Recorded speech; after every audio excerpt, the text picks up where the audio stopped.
Well, I think I'll describe myself as both. I'm very much interested in public policy. I'm very much interested in economic development. I'm very much interested in the in promoting, the welfare and the well-being of citizens of any community or nation or country. It's so important because that is really what is at the heart of government. That is the only reason why governments exist, and you can only undertake such or rather realize that commitment within a polity, within a political platform, or within a democratically elected government. There are people who feel a little bit jittery about 2019. There are people who have all sorts of expectations about 2019. What are your expectations?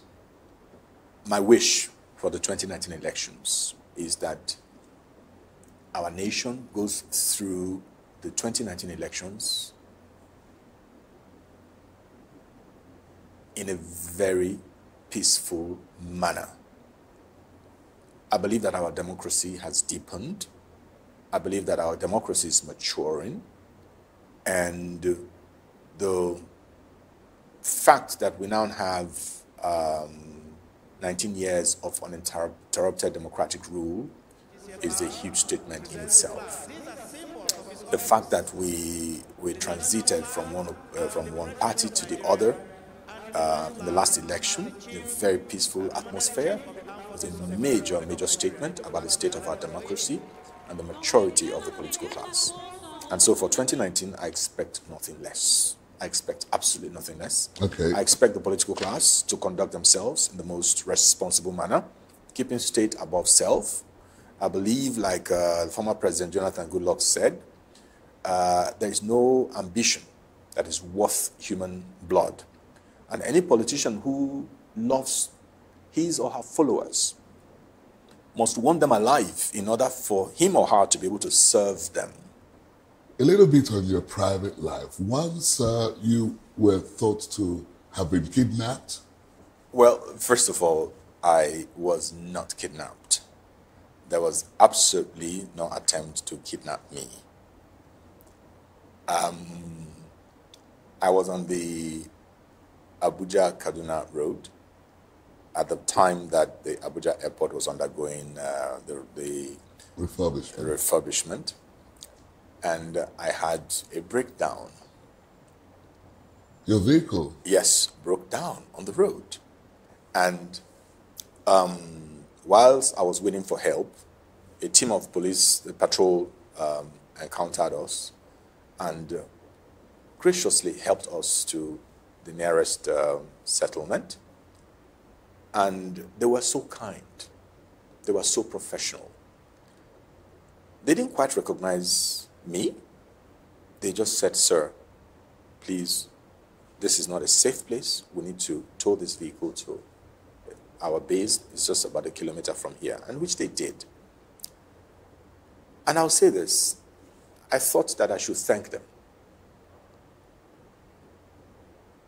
And I said, "Please, can I offer something for some water and things?" And these Nigerian policemen said, "No, sir." On the highway, they said, "No, sir." And I was so touched, and I said, "You know what?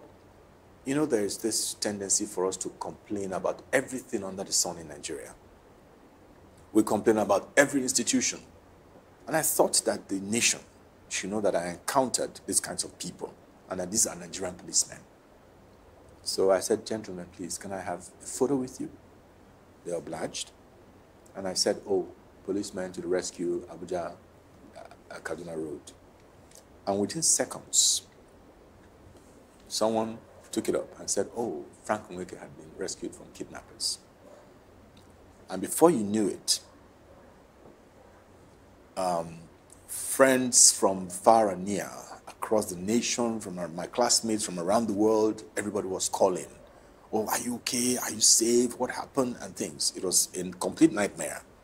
And the young fellow who actually triggered that whole hoopla apparently had just created a new blog. And he thought he could use this ex-minister to boost the popularity of his blog. Because even when he was contacted to say, listen, what you're pushing out is false, he refused to take it down. Eventually, I had to do a formal letter of complaints to the IG of Police and the Director General of the State Security Services to say, this is what has happened, please. I was making a formal complaint against this gentleman, and I thought he should be arrested for the simple reason that that particular incident, to my mind, undermined government efforts to ensure safety and security on that road. And I know that government had invested massively in trying to encourage people to use the Abuja airport, the Kaduna airport in the interim, and not correcting it for someone like me, not correcting that in the misrepresentation would have been totally unpatriotic to me.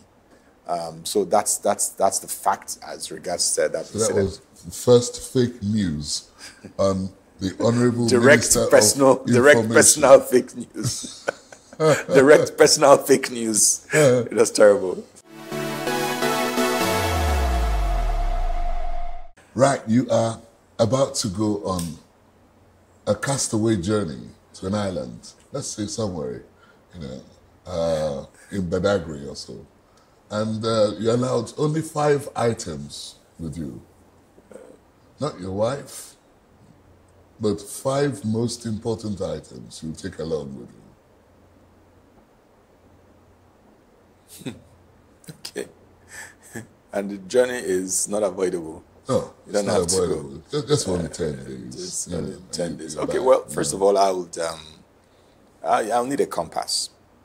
A compass, extremely, because I need to be able to at least figure out where I am, and when it's time to return, that I'm able to return.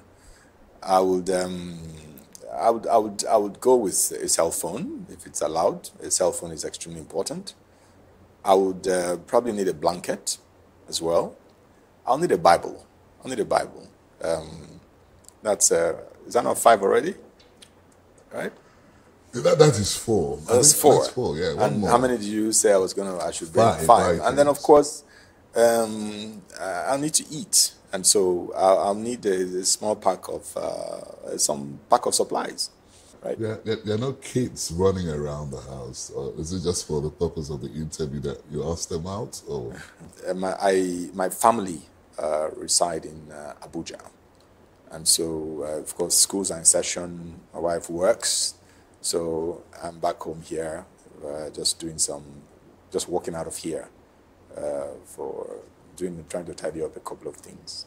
So what are you doing these days? I mean, what do you engage your time in? Well, I mean, a variety of things. I mean, I have small business interests which I pursue, which I manage. And then in between, I'm also, something that really gives me great joy is mentoring of young people. So mentoring young people in ICT, the whole idea being to, encourage them to embrace the study of science, technology, okay. Math, engineering, and entrepreneurship, encouraging them to really embrace technology because that's the new world order. And I believe that it holds great promise for our country. And again, the issue of skills as the currency of the 21st century.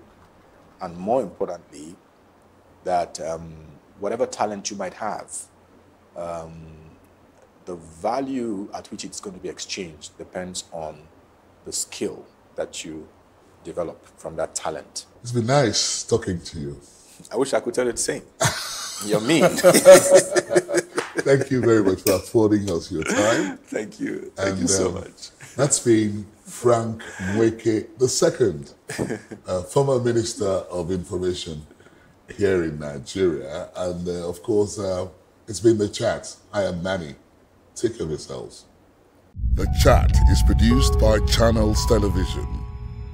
You can watch it again online. Just visit our social media platforms: Twitter, YouTube, Facebook.